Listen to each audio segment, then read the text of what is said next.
2026 বিশ্বকাপের নকআউট পর্ব সামনে রেখে বড় সিদ্ধান্ত নিয়েছে ব্রাজিল ফুটবল ফেডারেশন। দলের সবচেয়ে গুরুত্বপূর্ণ তারকা নেইমার জুনিয়রকে শতভাগ ফিট রাখতে এবার কোটি টাকার অত্যাধুনিক রিকভারি মেশিন কিনছে সেলেসাও ম্যানেজমেন্ট। দীর্ঘ ইনজুরি কাটিয়ে গ্রুপ পর্বের শেষ ম্যাচে মাঠে ফিরছেন নেইমার। তার প্রত্যাবর্তনে ব্রাজিল সমর্থকদের স্বস্তি ফিরলেও সবচেয়ে বড় চিন্তা ছিল নকআউটের গুরুত্বপূর্ণ ম্যাচগুলোতে তাকে কিভাবে ইনজুরিমুক্ত রাখা যায়। সে লক্ষ্যেই কোটি টাকার বিশেষ রিকভারি মেশিন কিনছে ব্রাজিল ফুটবল ফেডারেশন। আধুনিক এই প্রযুক্তি খেলোয়াড়দের পেশির ক্লান্তি দ্রুত দূর করতে, শরীরে পুনরুদ্ধার প্রক্রিয়া ত্বরান্বিত করতে এবং ম্যাচের পর দ্রুত ফিটনেস ফিরে পেতে সাহায্য করবে।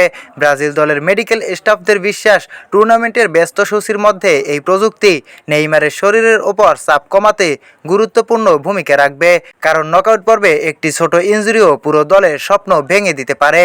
এদিকে গ্রুপ পর্বে দুর্দান্ত পারফরমেন্স দেখিয়ে আত্মবিশ্বাসী ব্রাজিল আর নেইমারের উপস্থিতি তাদের আক্রমণ ভাগকে আরও ভয়ঙ্কর করে তুলছে।